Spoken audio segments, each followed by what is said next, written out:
Do you know what it feels like to watch your entire world collapse? You probably believe you are secure today because you have a stable job, you have comfort, because you built a life that feels predictable. But look at how fragile it all truly is. Look at how quickly everything can be stripped away the moment fortune turns its face. The brutal truth is that the things you hold most dear, your position, your relationships, your carefully laid plans, can disintegrate into dust in a single devastating second. And when that happens, you are left standing entirely exposed in the ruins of your own expectations. Most people respond to this sudden destruction by losing their minds to despair. They weep, they rage, and they blame the universe for breaking a promise it never actually made to him. They fall into the trap of self-pity, believing their story has ended just because their comfort has vanished. This is the default setting of human nature, an open surrender to the chaos of the external world. But the harsh reality is that the universe does not owe you tranquility. It never promised to protect your achievements or to shield you from the painful truths of existence. If you believe that goodness guarantees safety, you are living in a dangerous illusion. The most virtuous individuals can still lose everything they own in an instant, because external conditions are completely beyond human command. But for those who understand true withing, total collapse is not the end of the journey. It is the exact point where your real life begins. It is the ultimate turning point where you stop relying on shifting sands and begin to discover the unshakable power of your own inner freedom. When the external structure is completely destroyed, you are finally left with the only thing that can never be stolen from you, your own mind. When the architecture of your daily existence is shattered, your mind immediately enters a dangerous minefield of psychological traps. The first and most devastating entity to invade your sanctuary is the overwhelming type of anxiety. It does not knock politely, it rushes in like a broken dam, filling your consciousness with a paralyzing fear of what comes next. In this state of emergency, most individuals commit the ultimate act of self-betrayal. They completely abandon their reason. They allow their emotions to take the driver's seat, reacting frantically to every phantom threat and every shadow of uncertainty. They mistakenly believe that to feel deeply panicked is a sign of processing reality, when in truth, it is merely the sign of a mind that has surrendered its autonomy to chaos. Look at how you treat yourself in the quiet hours of isolation. The anxiety quickly mutates into the suffocating cycle of overthinking. Your mind becomes a toxic fortress where you are simultaneously the accused, the judge, and the executioner. You replay the moment of collapse 1,000 times, asking useless questions that begin with "what if" and "why me?" You construct an elaborate narrative of self-pity, convincing yourself that you are uniquely cursed by fate, that your capacity for happiness has been permanently revoked.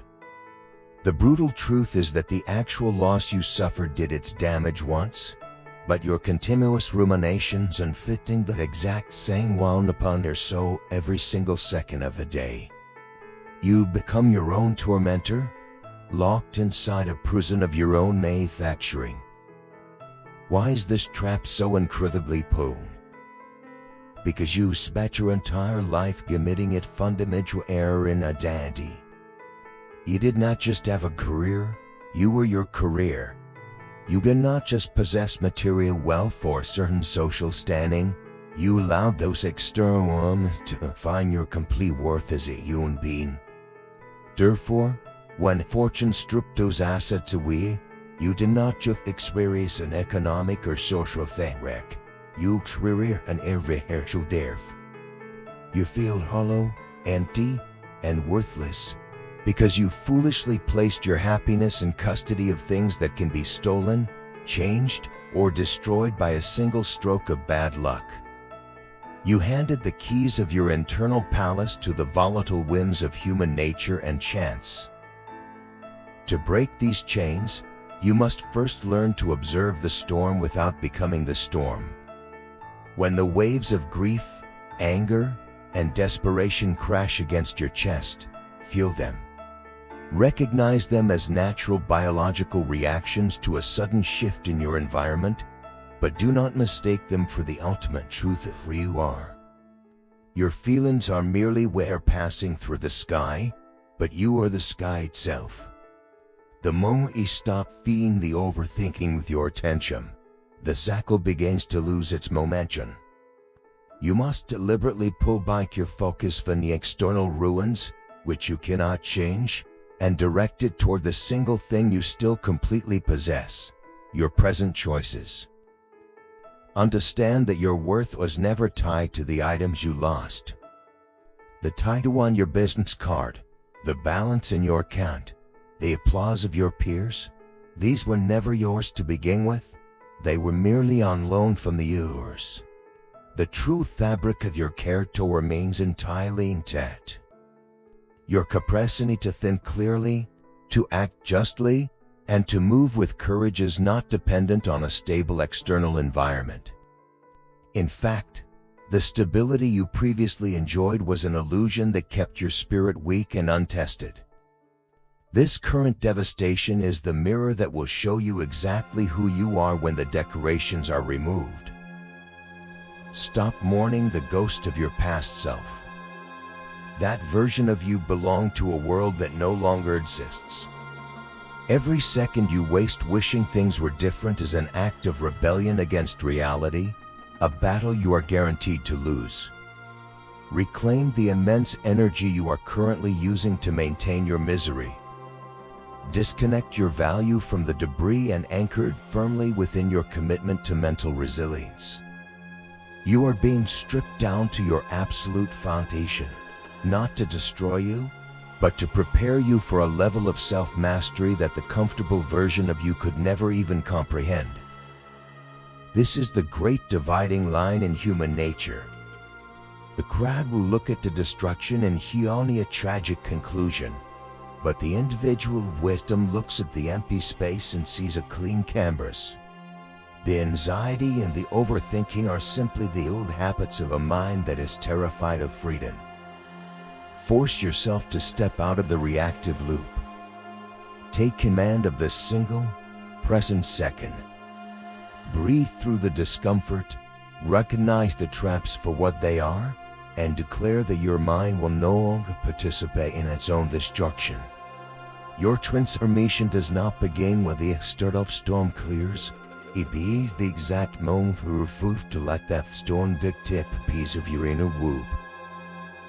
Consider the piercing clarity of Seneca, who looked upon human suffering and realized that those who glide through life without ever confronting severe adversity are actually the ones to be deeply petted. Well, because they remain complete strangers to their own capability. They have never been forced to stand firm against a furious storm, and therefore, they possess no definitive proof of their own resilience. An untested life is a dangerously fragile existence, built entirely upon the fragile assumption that the weather will always remain calm.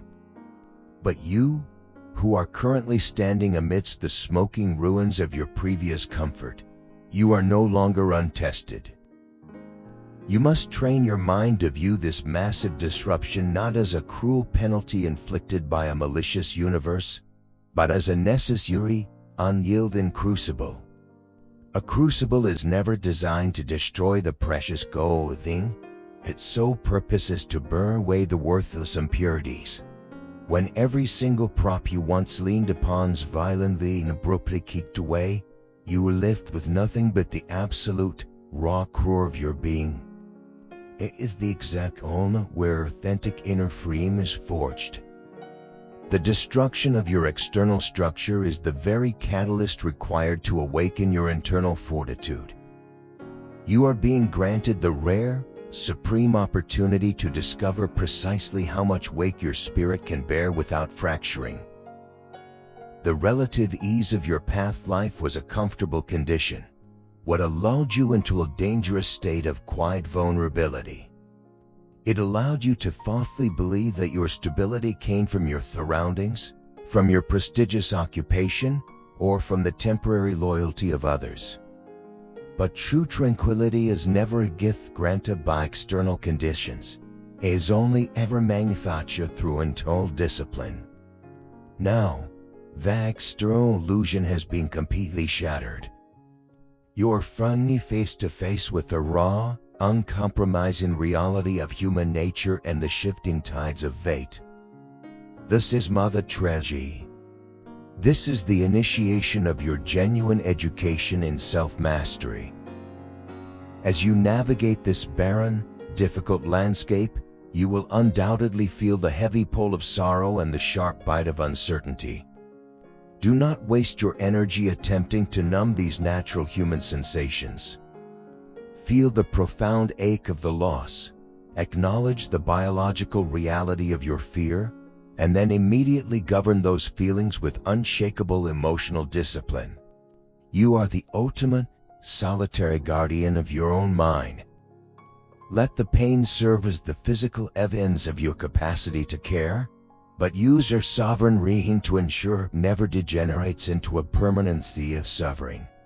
When you look upon their shattered circumstances with a calm, steady, and analytical eye, you prove that your character is infinitely more enduring than any material structure you could ever construct.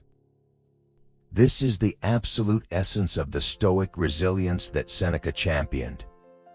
It is the quiet, undeniable realization that you can lose absolutely everything the physical world has to offer, and still retain the only things of absolute value: your reasoned choice, your integrity, and your moral clarity.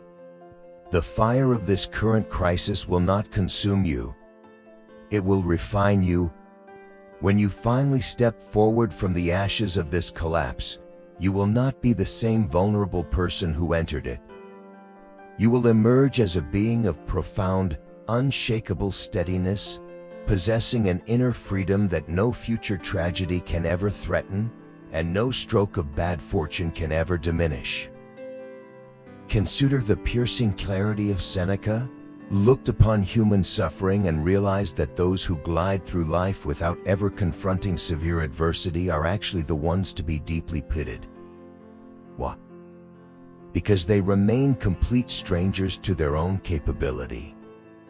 They have never been forced to stand firm against a furious storm, and therefore, they possess no definitive proof of their own resilience. An untested life is a dangerously fragile existence, built entirely upon the fragile assumption that the weather will always remain calm.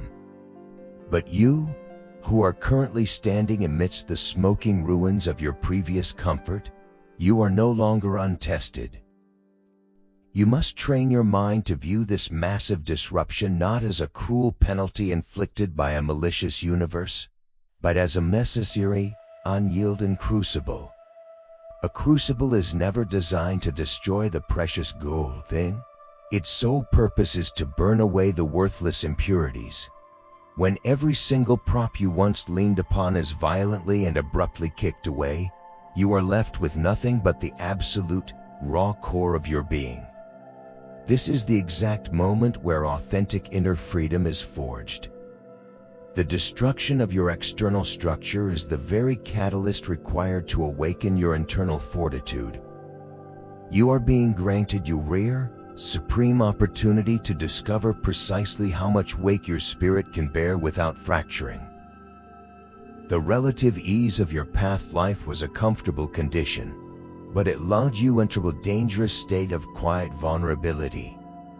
It allowed you to falsely believe that your stability came from your surroundings, from your prestigious occupation, or from the temporary loyalty of others. But true tranquility is never a gift granted by external conditions. It is only ever manufactured through internal discipline.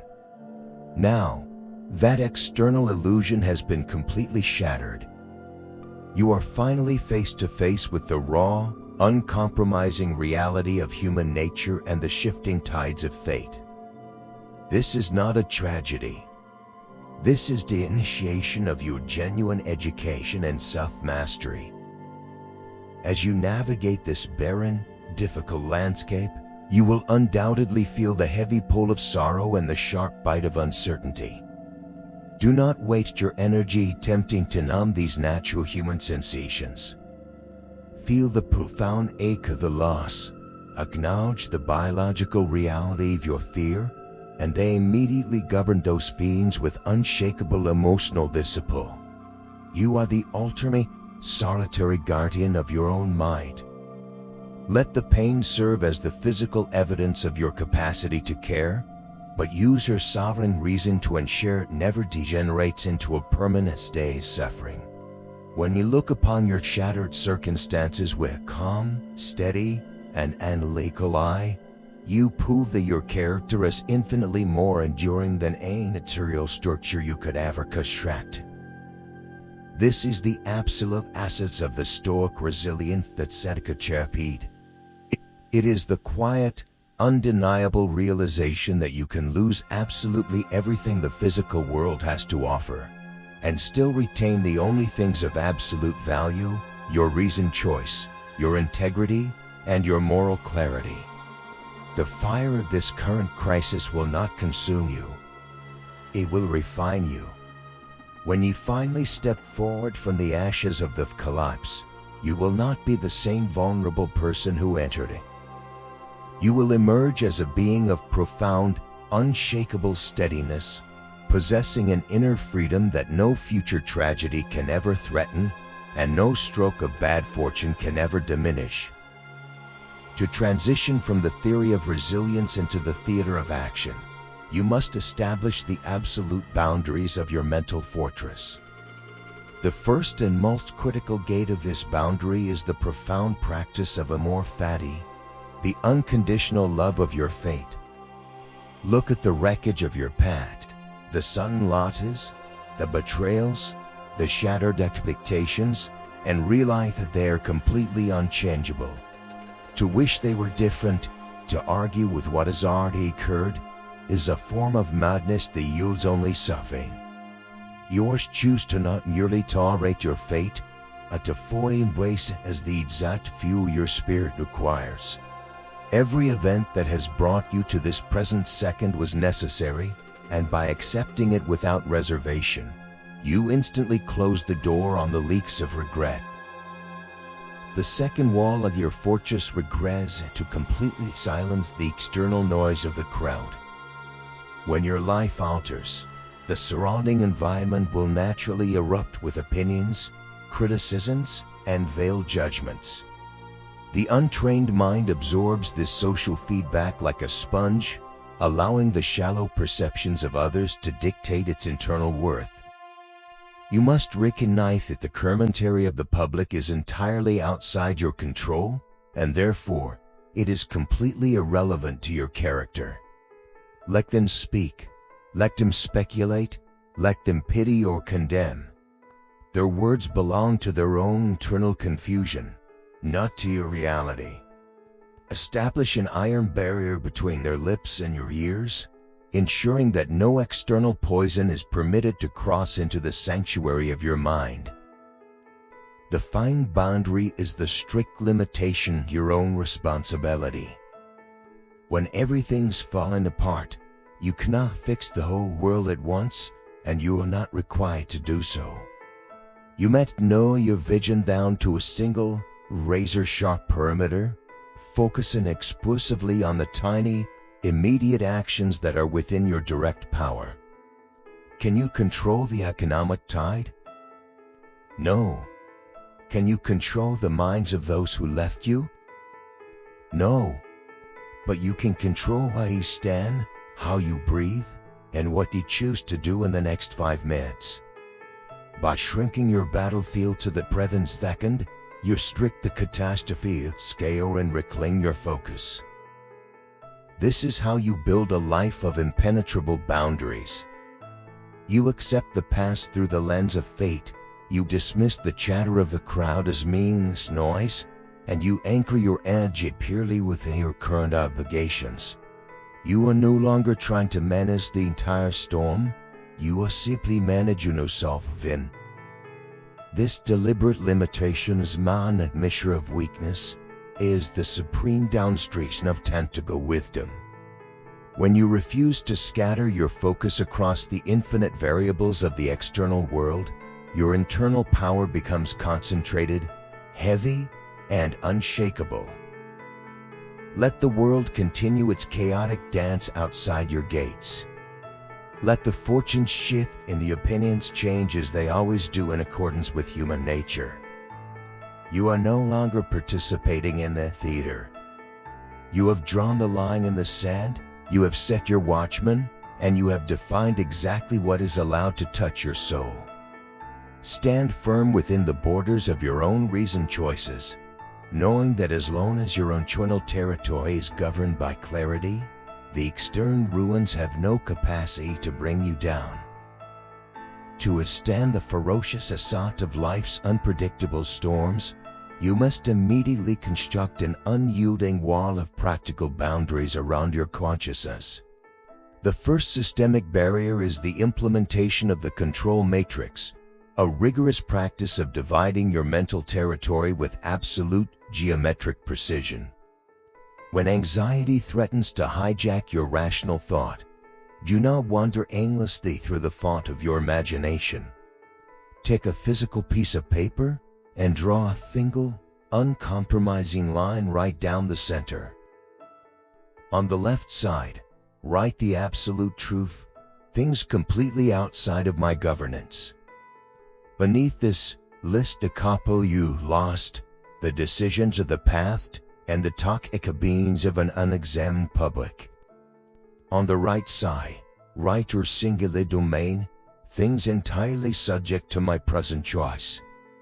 Beneath this, list your posture, your being governed, your standard of integrity, and your immediate actions. This mechanical separation acts as a lightning rod for your focus, sending a clear, authoritative order to your nervous system that not a single watt of your internal energy will ever be spent on the left side of that ledger again. The second boundary requires the radical separation of your raw emotions from your conscious behavior. When your world collapses, it is entirely aligned with human nature to feel the heavy weight of sorrow or the sharp sting of betrayal. You are permitted to experience these internal movements, but you must never allow them to cross the line into your execution of duty. Let the tears stream down your face if they must, but let your hands remain completely steady upon the work that must be done. Do not stay in bed because your spirit feels heady. Do not abandon your discipline because your heart is aching. Feel the emotion, understand its biological origin, but govern your body with absolute, military precision. The final boundary is the strict employment of adjective judgment. You must strip all dramatic adjectives and catastrophic narratives from the events of your life. Stop telling yourself that your future is ruined, or that you are entirely helpless in the face of destiny. Look at the facts of your situation from the perspective of an indifferent third-person observer. Processing the catastrophe is called raw data. The loss of a position is merely the loss of a contract. It is not a declaration of your incompetence. The departure of an associate is merely a shift in human allegiance. It is not the destruction of your dignity. When you view your reality through subjective, analytical lens, you effectively seal the leaks in your mental fortress. You remain positioned in the absolute center of the storm, fully aware of the record around you, yet completely untouched by its chaos, a monument of unshakable clarity and absolute self-governance. To transform these profound philosophies into an immediate battlefield defense, you must equip your intellect with specific, unyielding mental scripts. When you are standing directly in the center of the wreckage, and the raw shock of your new reality threatens to shatter your focus, You must immediately command your mind with the first script of sovereignty. You must tell yourself with absolute conviction, this event does not possess the authority to destroy me. It was sent by fate, not as a weapon to crush my existence, but as a brutal, unyielding crucible to test the precise limits of my internal fortitude. My external structures have turned to dust, my comfort has vanished, but the ultimate architecture of my reason, my honor, and my character remains entirely untouched. Look deeply at the mechanics of this internal decree. You are actively refusing to grant the external world the power to define your state of being. When the phantom voices of panic whisper that everything's finished, this mental script acts as an iron shield, reminding your consciousness that the change in its circumstances is merely a change in the scenery of the theater, not a reduction in your worth as a rational being. You are looking at the devastation, and instead of offering the universe your submission, you are offering it your unshakable defiance.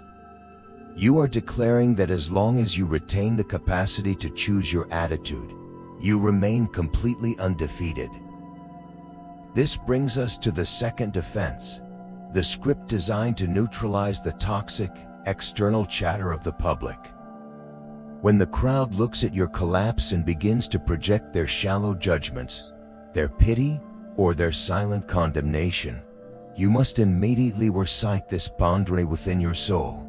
Their opinions are merely reflections of their own eternal chaos. They do not possess the data, my reality. What they say about my ruin belongs entirely to their own unexamined minds, and therefore, as completely irrelevant to my path. I will not open the gates of my fortress to invite their ignorance into my sanctuary as poison. Understand the immense power of this intellectual quarantine. You are realizing that human nature dictates that the crowd will always comment, always judge, and always misunderstand. But by recognizing their words as mere background noise, like the barking of distant dogs or the rustling of leaves in the wind, you strip them of their emotional weight. You do not argue, you do not react with anger, and you do not attempt to correct their illusions. You simply remain detached, allowing their words to fall hung-thing to the dirt outside your walls, while you maintain the absolute, pristine triplier immercanum. The final, and perhaps most difficult mental script you master, is the defense against your own past. When you look upon the wreckage of what you have lost, a devastating temptation arises to fall into the abyss of rumination, to replay the decisions, the warnings, and the moans leading up to the catastrophe. Your mind would generate an infinite loop of what-if scenarios, torture devices of imagination that have designed to punish you for being a fallible human being. In this critical moment, when your past threatens to become a present prison, you must rise with a clear and absolute mental script. The time for speculation has concluded. The past is an iron book that I can neither rewrite nor change. My entire existence now consists of a single, urgent task: navigating the reality this present second. Analyze the tactical function of the script. It is a violent act of internal surgery, slicing through the toxic threads of regret and severing your connection to a dimension that no longer exists. You are declaring that every unit of energy you possess, every watt of focus, every bit of rational thought, must be fully weaponized against the challenges you face right now. By anchoring yourself exclusively in the present second, you shrink the battlefield down from an entire timeline of failure into a small, manageable territory of current obligations. The question is no longer, why did my empire collapse? The only relevant questions, what must I do with my hands at this precise moment? You are also forced to deploy a script for the future, designed to neutralize the paralysis of uncertainty. When you look forward into the blank, intimidating landscape of what comes next, Your mind will inevitably conjure phantoms of failure, constructing detailed narratives of perpetual misery. The mental script to combat this fear must be one of calm defiance. I cannot predict the outcome of fortune, nor is it my job to do so. My job, and my only concern, is to ensure that my intent is just and that my action is virtuous. If my intent is clean and my actions are precise, then I have fulfilled my duty to my nature, and the ultimate results belong to the universe. This script represents the culmination of all your Stoic training. You are finally separating your worth as a human being from the external results of your labor.